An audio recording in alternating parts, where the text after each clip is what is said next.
Did I hear a rockin' stone? Alright, how's it going, fellow miners? Scanra here, and we are back playing Deep Rock Galactic. So we recently unlocked the Shard Diffractor, which is a secondary heavy weapon for the engineer. I did notice that I already have the feedback loop balanced overclock, which says here the AoE damage and range increases over the duration of the beam. The only problem is that it will have lesser ammo. The good thing is that on the first tier, we can cancel that negative out with the larger battery gear modification.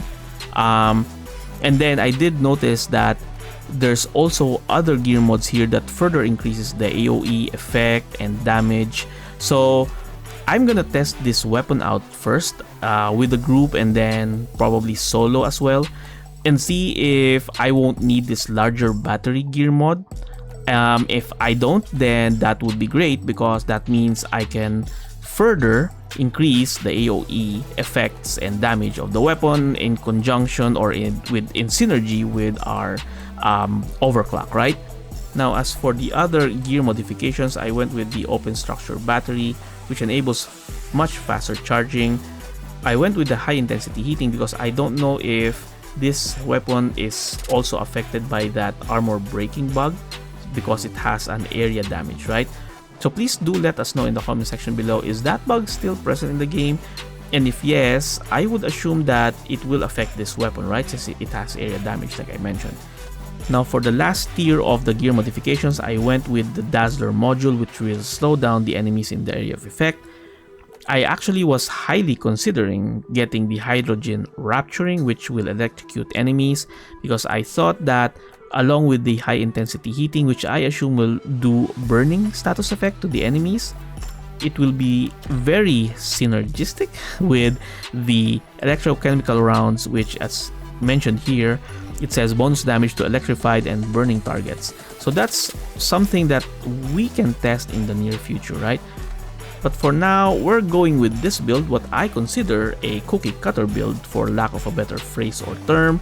Hopefully it does well either in groups or in solo, and yeah, I'm so hyped to use this weapon because I've heard quite a few good things about it. And yep, let's try to find a group to join in. Alright, what's that glowing? Did I? Oh hey, it's one of those error cubes, right? Yeah, it is. Alright, let's test this out. Yeah, on this Praetorian, and man, it just melted it. And I think this is a Hazard 4. And this one is the breeder. Look at the HP go down fast. Holy moly.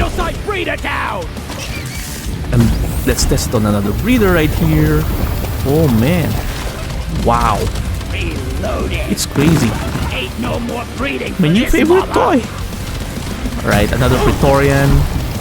And he's dead. Wow, like a microwave. Like a portable microwave. Oh, this is a good test right here.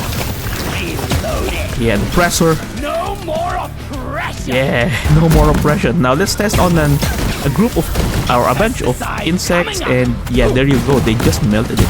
And this really shines on groups of enemies. So let's try this on the Praetorian plus a group of enemies right here. There you go. Just melted them. Turn them to ash in seconds. Another group right here. Look at that.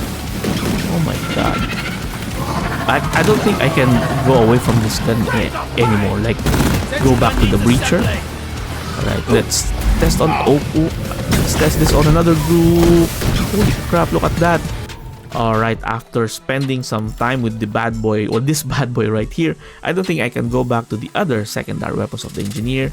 And this is now my favorite new toy for him. And yeah, unless we find some very good overclocks for these other weapons, then we can try them out. But for now, this is what I'm gonna use, and this is the build that I am going with it because of the overclock that we have available. So it might change depending on some other overclocks that we find. And you probably noticed I changed this from weak spot bonus to the area of effect right here. So I'm gonna try it out and see how it goes. And I'm not gonna change the total ammo, because I think we do need the total ammo even in groups, especially in solo as well. So yeah, I don't think I have anything else to discuss for this weapon, except that I am so happy that I wished I would have unlocked it sooner, but I am glad that I did now. And yep, that's it for this video. Thank you so much for watching. Kenra here. Rock and stone! Yeah, bye bye.